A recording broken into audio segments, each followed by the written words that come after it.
What's up, everybody? Jack here with DevSlopes.com again. Back to our API course. And today we are going to kick off our iOS client application development. But there's something we need to do first.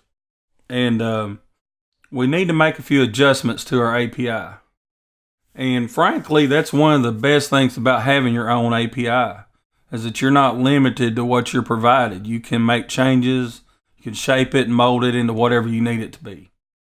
So we're going to go ahead and get started here. Now this is our API. And this code here is from it's the last code. It's part of the resources in the course.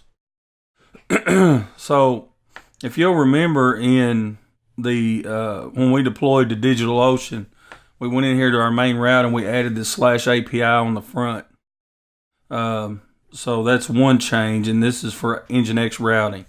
Now for this client application, we're going to run, we're actually going to run the server on our local development machine here. But to apply this to a live server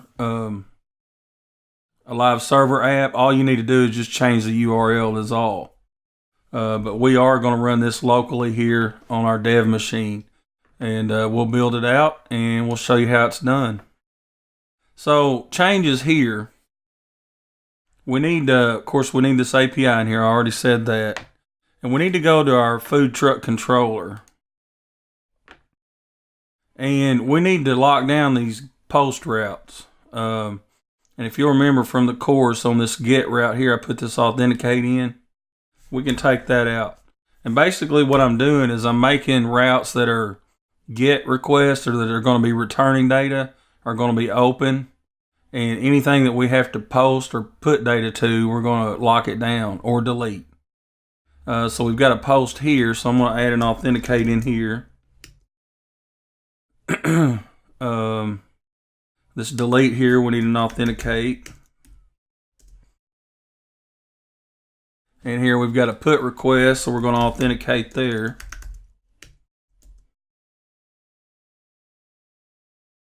Here's another post request. We want to authenticate. And then here we're getting reviews, so we don't want to authenticate there.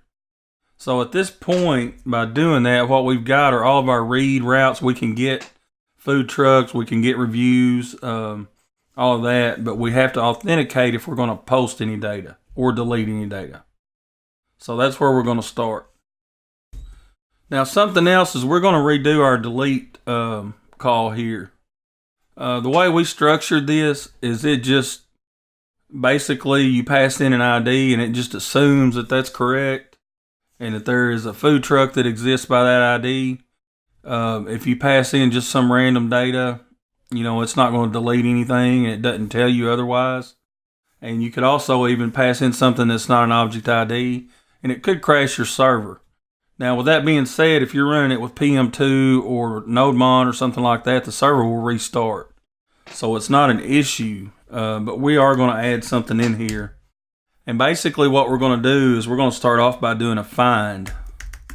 So we just need to start off with foodtruck.findByID. And then we need to pass in the ID from the URL. And we've got our fat arrow function here again. Alright.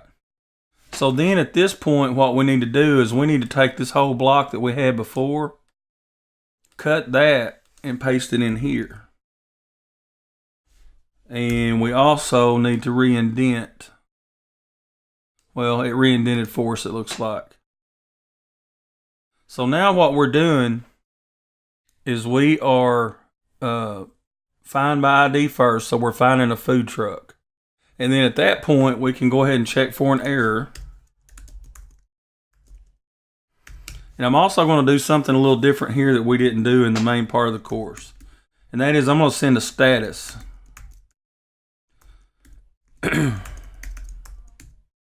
Now what we just did is if we get an error in this find by ID here,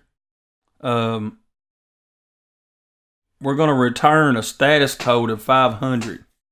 And this syntax here where you go response.status and then you provide a value, that sends back your, you know how we talked about the 200 OK and so forth? Well, you can put this status on here and it will send back the numeric code for that status. And then you can just chain on a .send and pass in your error there. So that's how we're going to handle that. And then after that, we're going to say if, actually, after we return that, if we get an error, we're going to go ahead and return here. And what the return statement does is if we reach this point, it's going to halt execution on this call here and kick us back out. So basically, we're not going to continue running this code if we hit this point. Now, here we can say if food truck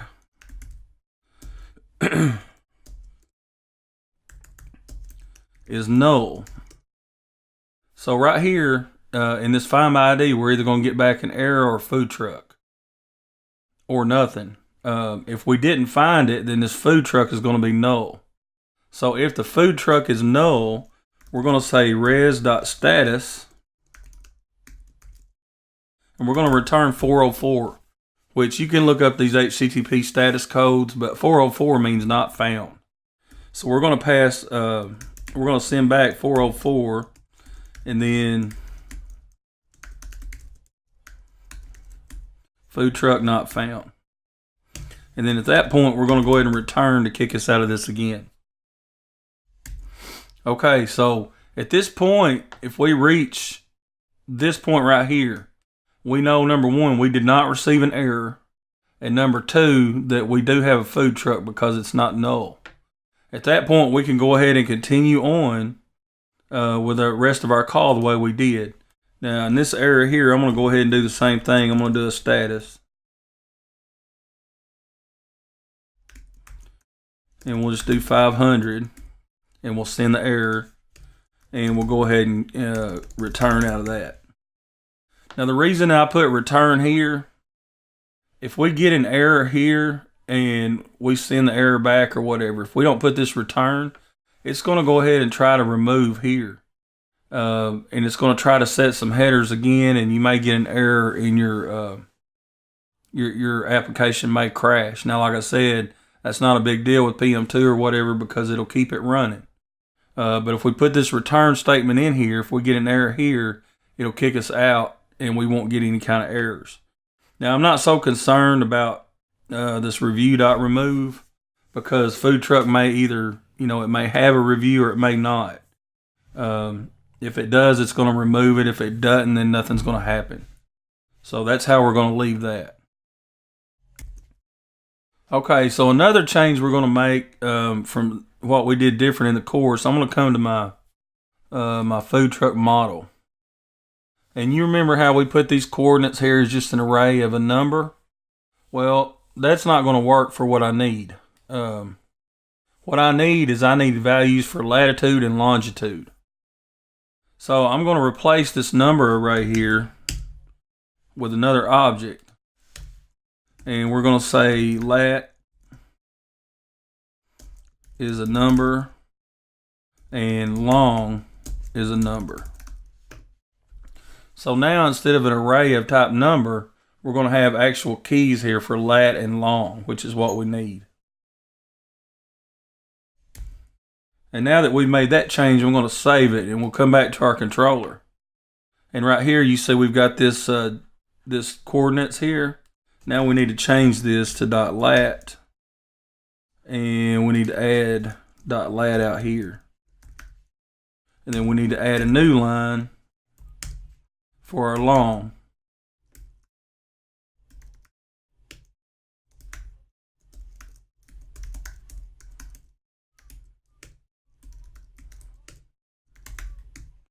Okay, so with that little change, now we're going to get back a lat and a long. So we made that change here, but we're also going to have to make it right here. So we need to add, we need .lat here.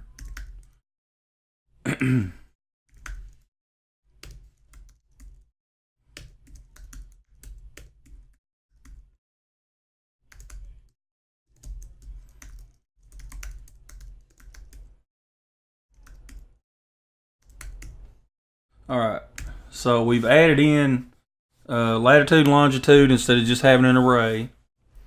So that's good. We added the /API on the front of our route. And then we locked down all of our post routes. So all we've got open are read routes only. And let me just look back through here real quick and make sure everything else looks all right. I believe so. We don't need to change anything on reviews. Now, one other thing that has come up since the course has been out, when you run the application, and a lot of times you'll get a warning stating that Mongooses default promise library is deprecated. Now, that's just a warning. It doesn't affect anything because we're not using promises. Promises are just an alternate syntax, and they're a way to deal with asynchronous calls. The way we've got things nested in here, this is how we handle async calls in this course. So we're not using promises, we're using callbacks. But in order to silence that warning, one thing we can do is in our DB file here, above our let DB equal line, right in here we can put the line mongoose.promise equals global.promise.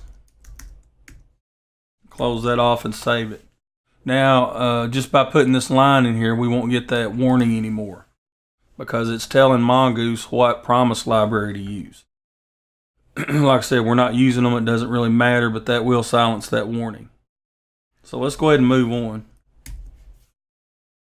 So another thing that came up in some of the discussion on the course talked about Babel, and back in one of the earlier lessons, I ran Babel straight from the command line.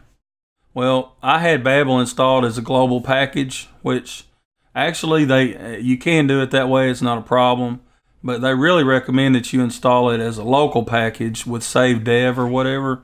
And the reason being is because you may need to use different versions of Babel for different projects that you're working on. So let me just show you what I'm talking about here. So I'm in my my folder here, our project folder. Now I've uninstalled it as a global package. So if I do babel-v, I get command not found. Now the way you have to run it, if you've got it installed as a local project package instead of globally, is you can run /node_modules/.bin/babel. And if you run it that way, actually, we'll run it with -h. So if you put the path in front, the /node_modules/.bin/babel, that's where the executable is.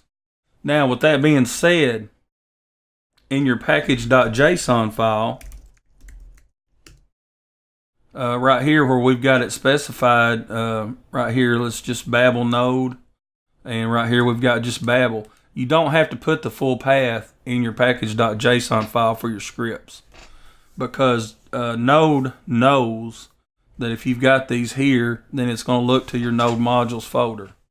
It'll look there, it'll look globally, and it'll also look there. So you don't have to specify the path here, only if you want to run it from the command line. So hopefully that clears up a little bit of confusion there. All right, so I think that takes care of our changes we needed to make. To our API. So let me just see here. We'll go ahead and build this, and then I'm going to run it dev. Actually, and this is another thing. When you run this, be sure Mongo is running. If you installed Mongo as just a standalone, in other words, you're not starting it up with your services or whatever, you have to run MongoD to fire up Mongo first. So I'm going to run npm run dev and make sure that we're fired up and good to go. It looks like we're running on port 3005. So right now everything looks good. So with that all being said, let's go ahead and move on, and we're going to get started creating our iOS application. We'll see you over the next video.